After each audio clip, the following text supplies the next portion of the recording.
मराठा आरक्षणाचं आंदोलन तापलेलं आहे। सरकारने उपाय काढण्यासाठी नवीन जी-आर काढला, पण ओबीसी नेते म्हणतात या जी-आरमुळे आमचं आरक्षण धोक्यात आलेलं आहे। लक्ष्मण हाके यांनी तो जी-आर फाडून टाकत न्यायालयात जाण्याचा इशारा दिलेला आहे। महाराष्ट्र सरकारने हैदराबाद स्टेट गॅजेट्स मधील 1948 मधील नोंदीवर आधारित कुणबी जात प्रमाणपत्र देण्याची प्रक्रिया जाहीर केली। मराठा समाजातील व्यक्तींना त्यांच्या पूर्वजांचं नाव या गॅजेटमध्ये आढळलं तर ओबीसी प्रमाणपत्र घेऊ शकतात।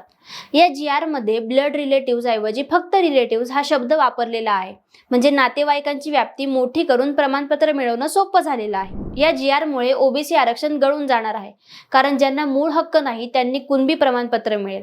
समितीत ओबीसी प्रतिनिधींचा सहभागच नाही। निर्णय एकतर्फी आणि पक्षपाती आहे। त्यांनी जी-आर प्रत्यक्षात फाडून टाकला आणि जाहीर केलं। हा निर्णय आम्ही न्यायालयात आव्हान देणार। छगन भुजबळ म्हणतात, मराठ्यांना दिलासा देण्यासाठी ही केलेली सोय अन्यायकारक आहे। ओबीसींचं नुकसान झालं तर आम्ही मोठं आंदोलन करू।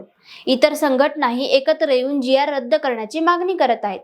रिलेटिव्ह शब्दामुळे प्रमाणपत्र प्रक्रियेत गैरवापर होईल, अनुचित लाभ घेणाऱ्यांची शक्यता वाढेल। गावागावात तपासणी झाली तरी निर्णय पक्षपाती झाला तर योग्य ओबीसीचा कोटा कमी होईल। परिणामी ओबीसी समाजाचा हक्क धोक्यात आहे।